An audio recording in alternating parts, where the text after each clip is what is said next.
نحمده ونصلي على رسوله الكريم اما بعد اعوذ باللہ من الشیطان الرجیم بسم اللہ الرحمن الرحیم. 1 منٹ کا مدرسہ. سبق نمبر 68 ہے. نماز کا ترجمہ ہم یاد کر رہے تھے. تشہد کے بعد ہم پڑھتے ہیں درود شریف. اللہم اے اللہ صلی آپ رحمت نازل فرمائیں علی محمد محمد صلی اللہ علیہ وسلم پر وعلی آل محمد اور محمد صلی اللہ علیہ وسلم کی آل اور ان کے متبعین پر. سنتوں کا بیان چل رہا تھا. نماز کی سنتیں مکمل ہوئیں اور سو کر اٹھنے کی سنتیں چل رہی تھیں. نیند سے اٹھتے ہی دونوں ہاتھوں سے چہرے اور آنکھوں کو ملنا تاکہ نیند کا خمار دور ہو جائے. صبح آنکھ کھلنے پر الحمدللہ الذی احیانا بعدما اماتنا والیہ النشور یہ دعا پڑھنا. الحمدللہ الذی احیانا بعدما اماتنا والیہ النشور. تمام تعریفیں اس اللہ کی ہیں جس نے ہم کو موت طاری کرنے کے بعد دوبارہ زندہ کیا اور اسی کی طرف ہم نے جمع ہونا ہے. بڑے بڑے گناہ جو بغیر توبہ کے معاف نہیں ہوتے. گناہ کبیرہ کا بیان چل رہا تھا. تو موسیقی کا سننا، میوزک کا سننا بھی گناہ کبیرہ ہے. کافروں کی رسموں کو پسند کرنا، ان کے طور طریقے، خاص طور پر ان کی مذہبی رسومات کو پسند کرنا، اس کو اچھا سمجھنا، یہ بھی گناہ کبیرہ ہے. اس میں شرکت کرنا یہ بھی گناہ کبیرہ ہے.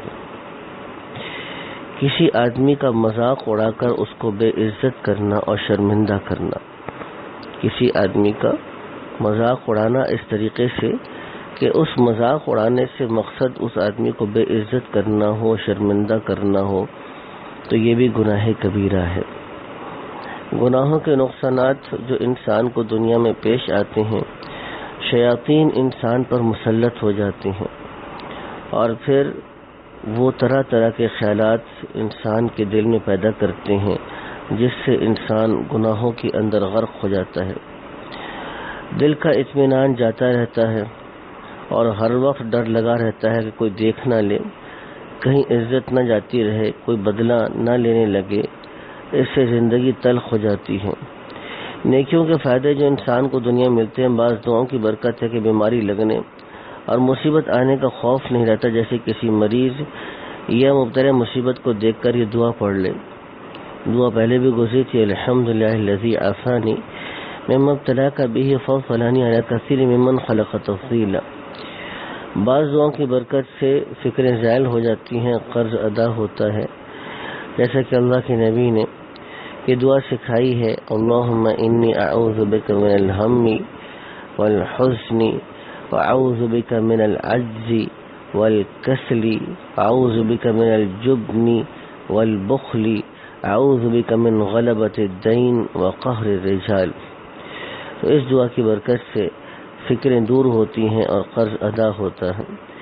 بعض دعا مخلوق کے شر سے محفوظ رکھتی ہے، جیسا کہ سورہ اخلاص، سورہ فلق، سورہ ناس صبح اور شام 3 بار پڑھنے سے مخلوق کے ہر شر سے حفاظت کا حدیث پاک میں وعدہ ہے. اللہ سبحانہ وتعالی ہم کو بھی دین کی پوری برکات نصیب فرمائے. وآخر دعوانا الحمدللہ رب العالمین.